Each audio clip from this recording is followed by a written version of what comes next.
Hey guys, this is C-Moe from C-Moe Builds, and today I'm going to be reviewing the LEGO Star Wars set 8038, The Battle of Endor. This set contains 890 pieces and appears in Episode 6, Return of the Jedi. This was released in 2009 for the Star Wars 30th anniversary. Let's look at the minifigs. Here are the first three minifigures. On the left is Han Solo, in the middle is Chewbacca, and on the right is R2-D2. All three of these minifigures are the old editions of what are now been much improved, but they do look nice, and they're very classic minifigures. Han Solo, we've all seen this version of Han Solo before. The typical pants with him, same shirt, and just torso in general, same arms, old blaster, same head and hair. Nothing's really been changed that much with Han Solo. He's been improved here and there, the face definitely, but this is before double faces were made too, so obviously it's only a single face. The middle is the old Chewbacca. This one doesn't look that good in my opinion, kind of just plain. There's no eye detailing. I don't think it looks that good. And on the right is R2-D2. We've all seen this model of R2-D2 as well. Really nothing for me to say, but I will show you the back of the minifigures right now. Here's the back of the minifigures, and as you can see, Chewbacca's strap goes along on the back as well as on the front. And there's detailing on the back of R2-D2's head. Really no detailing on the back of Han Solo. Obviously, this is the old one, not much detail to talk about. So now let's move on to the next three minifigs. Here are the three minifigures of the set, dressed in camouflage attire. On the left is Princess Leia, and the two on the right are simply called Rebel Commandos. That's just what they're called. They don't have any specific names. Princess Leia has very nice detailing on her torso and basic dark blue legs. She does have a nice hairpiece though, and I'll show you that. You'll get to see a better view of that on the back. And she does also have her traditional face and the old blaster. In the middle is the first Rebel Commando. He has a very nice helmet. That's a nice piece to have right there. And he has a bearded face, kind of looks stern. And both Rebel Commandos have the same torso on the front and back, so I'll show you the back in a minute. But similar to Chewbacca, he does have the strap going around the front and a belt going around the waist. They also do have the same pants, hands. Blasters are different. The one in the middle has a blaster rifle, and the one on the right has a blaster. And the Rebel Commando on the right, once again, same helmet, pants, and legs. Or pants and legs are the same thing, torso and legs, or pants, whatever you want to call them. They do have both have backpacks too. I'll show you that in the back. And he does have a different face. Really no facial hair shown, just kind of a typical minifigure face, except in the angry looking mode, so I'll turn it around right now. So looking at the back, you really can't see the detailing on the back of the torso for the Rebel Commandos, but there is that green leaf backpack thing. I don't know really what it's supposed to be. Kind of awkward looking, and it takes up all the detailing on the back that they worked hard to print. So I don't really understand the logic there, but that is there and it's supposed to be there. Princess Leia, however, you can see the hood and you get a better view of her hair here, which looks very nice. Almost looks kind of like a keychain. If you look at the top there, you can see there's a hole right in the middle. So I don't know if that was taken off a keychain minifigure, or if that's just, it's supposed to have a hole in the model, or, I mean, I wonder if you could put, like, Boba or Jango's antenna into her head. It'd be something fun to try.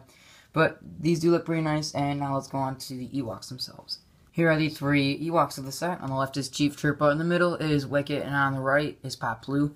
So they all do have the same molds on everything, the same molds in the head, torso, and legs. They're obviously just different colored. Pop Blue obviously is gray fur, and Chief Chirpa and Pop Blue both have the brown fur.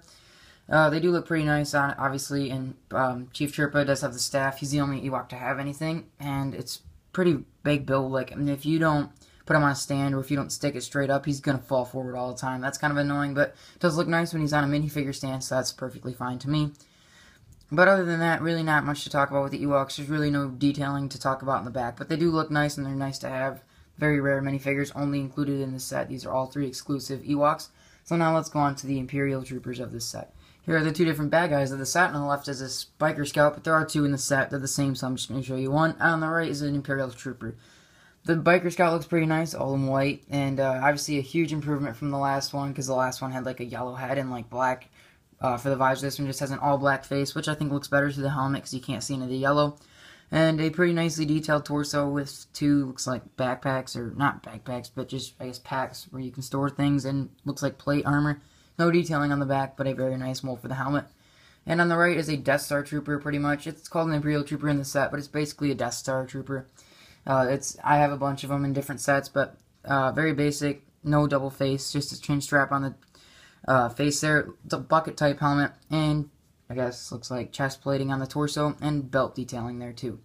That's pretty much it for the, I guess, all minifigures in total. So I guess now we'll look at the first prop of the set.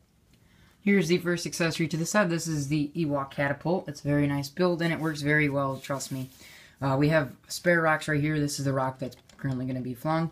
Right here we have a bow and arrow, and then right here we have an Ewok spear, just pretty much an Imperial Guard spear there. And then right here, there's two ways you can really fling this rock. You can spin these right here, or you can just push this down. I simply push that down because it seems to work better for me, and this thing's going to go mild.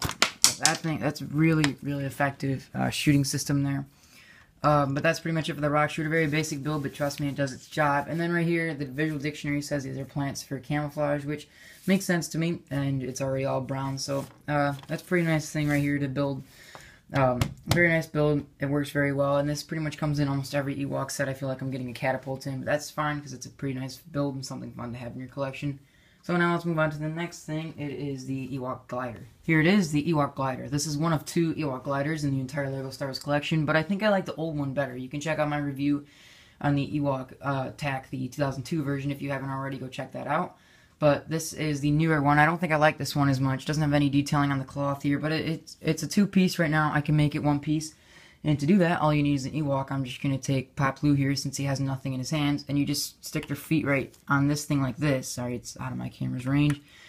And then you just stick these in the back of his hands. I'll do that right now. It actually probably going to take me a second or two. So that's all you got to do.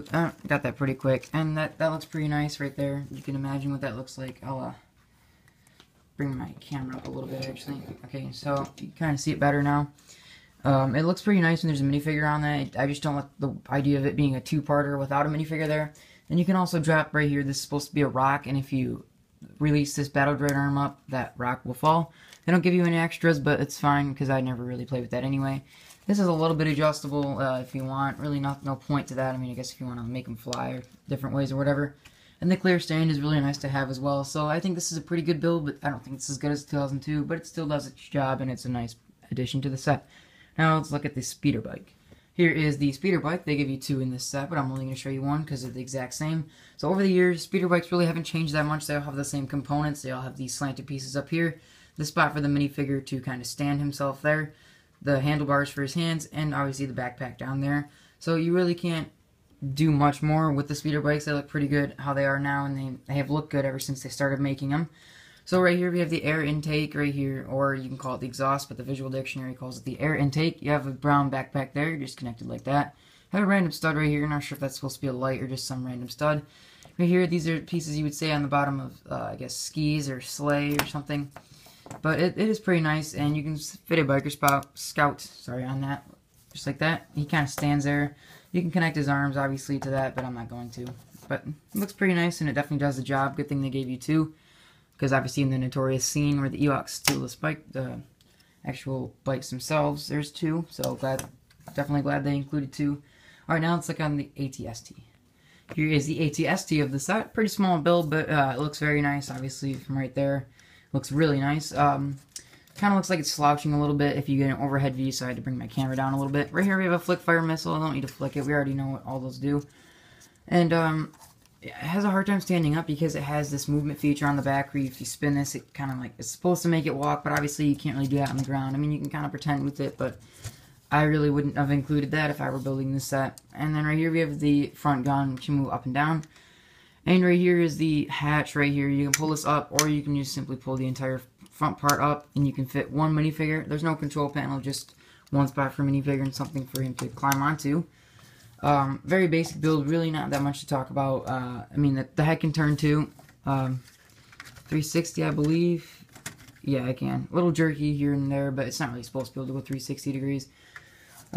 Really not too much more to talk about. The back looks pretty nice. Looks like we have some printed pieces here. Those are not stickers.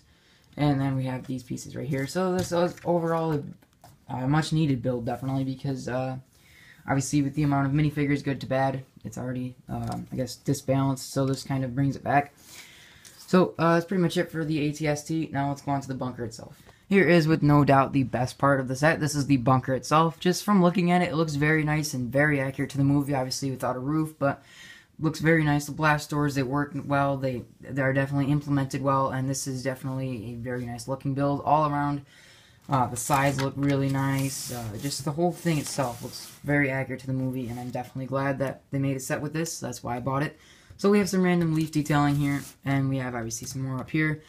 So right here, you will see these right here, and you'll notice that there are these push things up top, and you probably already know what these do, but if you don't, when you push it down, it knocks out, it's supposed to knock out both of them, and then to reload it, all you gotta do is push the spring back into place like that, and then you gotta do the side one too.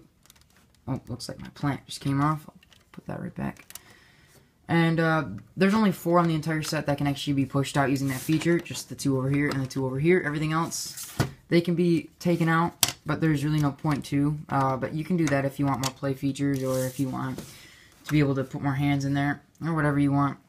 So obviously the blast doors, from the front, I'll just show you what it looks like if it's opening from one side or just from both. That's what it looks like. I'll show you how that works in the back. It's just a Technic pin, not a pin, the Technic spinny thing. It's kind of a vague description, but that's all I got.